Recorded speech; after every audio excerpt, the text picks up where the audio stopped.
दोस्तों असम में बाढ़ जो आई है इस बार, आज तक की मेरी जानकारी में, आज तक की हिस्ट्री में ये सबसे बड़ी, सबसे खतरनाक, बहुत भयावह वाली बाढ़ थी, और जिसमें कि 7 लाख से ज्यादा लोग इफेक्टेड हुए, जिनके घर से बेघर हो चुके हैं लोग।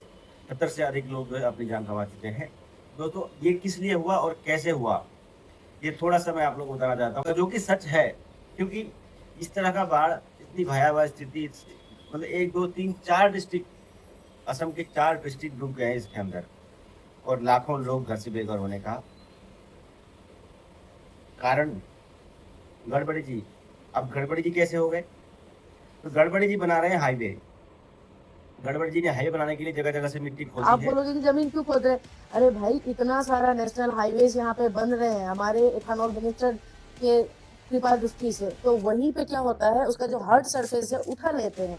उठाने के बाद में क्या होता है, बारिश जब होता है, और उस दिन का बारिश बहुत ज्यादा था, इस वजह से वो कोमल हो गया और वहां से स्लाइड हो गया। इतना भी गड्ढा था, वहां पे पानी था, वो सब बाहर निकल के आए और ऐसा हो। तो आपको, हम साधारण लोगों को पता ही नहीं चलता ये सब होता है। अब मुझे ये बताइए, ये सब काम आप और मैं कर सकती हूँ? ये किसी पॉलिटिकल लीडर का अगर हाथ नहीं है तो ये कभी भी नहीं कर सकता। कौन कर रहा है ये? सोशल मीडिया में ढिंडोरा पीट रहा है, मैंने 10 लाख दिया, मैंने 5 लाख दिया, क्योंकि खोदा भी उन लोगों ने ही था। मिल के ऐसे करप्शन करने लगते हैं, तब ऐसे घटनाएं घटते हैं, और हम जैसे साधारण लोग जब चुप रहते हैं तब ऐसे घटनाएं घटते हैं। और अभी तो रुको दोस्तों, सरकार बाढ़ इफेक्टेड लोगों को कितनी धनराशि, कितनी सहायता दे रही है, मैं आपको बता दूं। अगर तो 15,000 रुपए जिन लोगों को, जो लोग बाढ़ से प्रभावित हुए, यानी कि जिनका घर बार डूब गया हो, जिनके जानवर पक्षी वगैरह मर गए हो, जिनकी खेती वेती सब नष्ट हो गई, उन लोगों को 15,000 रुपए का मुआवजा दे रही है। और अरुणोदय करके हमारे यहाँ पर एक सरकारी सहायता स्कीम है,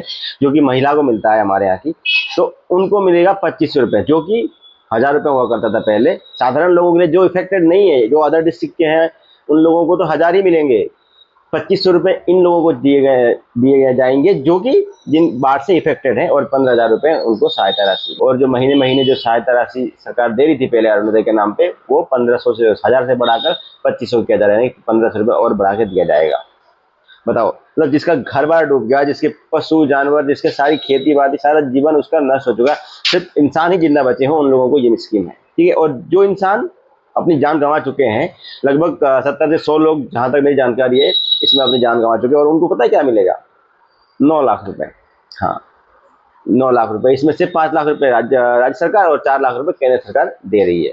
मतलब एक जान की कीमत 9 लाख रुपए। और ये डिजास्टर किस लिए हुआ, वो ऑलरेडी मैं आप लोगों को दिखा चुका हूँ। और इसी बारे में हमारे असम के एक सिंगर ने सरकार को बहुत बुरी तरह से धोया है।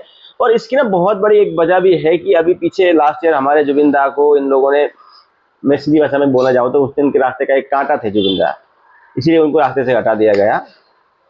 सिंगर हैं असम के, उन्होंने कॉल आउट किया है हमारे गवर्नमेंट को। उन्होंने कॉल आउट करते हुए उन्होंने भी यही बताया है कि 126 एमएलए हैं हमारे असम में, अगर हर एमएलए 10-10 लाख रुपए अगर दान करे तो भी बहुत बड़ी रकम हो सकती है, बहुत बड़ी सहायता हो सकती है। लेकिन नहीं, सीएम केयर रिलीफ फंड में करोड़ों में सहायता आई है बाहर से। करोड़ों में हमारे देश के बहुत से लोगों ने करोड़ों करोड़ों में सहायता दी है। हमारे यहाँ के कुछ सोशल मीडिया इन्फ्लुएंसर ने भी सहायता दी है, कैरी मीनाती ने सहायता करी है, इसी तरह से बहुत सारे लोगों ने, बॉलीवुड के कुछ सेलिब्रिटीज ने भी सहायता करी है।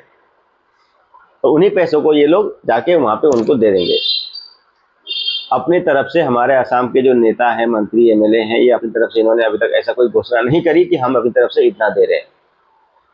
बाकी आप ये वीडियो देख लीजिए, अगर आप असम से हो तो आपको समझ में आ जाएगा।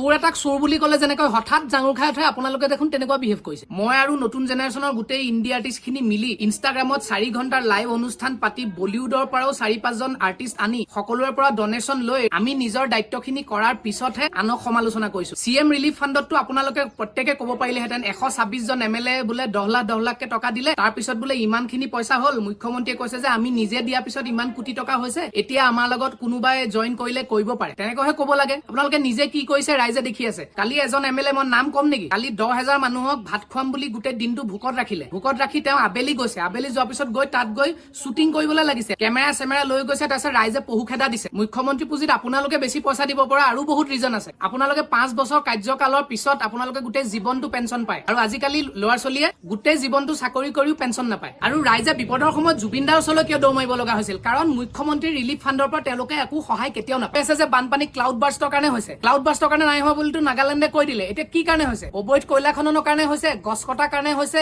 অবৈধভাৱে পাহাৰবিলাক কটাৰ কাৰণে হৈছে, নে কি কাৰণে হৈছে? আপোনালোকে কওক, বানপানী কিয় হৈছে? সঠিক কাৰণটো আপোনালোকে ৰাজহুৱা কৰক। আৰু মোৰ লগত লাগি থাকি একো লাভ নাই। মই মোৰ মানুহখিনিৰ লগত মই থাকিমেই, মই সদায় থাকো আৰু আগলৈও থাকিম। আৰু বহুত কিবা কিবি পৰিকল্পনা কৰি আছো। আগন্তুক দিনত ৰাইজে মোক অসমত দেখিব মই কি কৰিম। আৰু মই শেষত আপোনালোকক আকৌ এবাৰ ক'ব খুজিছো, মোৰ লগত লাগি নিজৰ চৰকাৰৰ বিপদ চপাই নল'ব।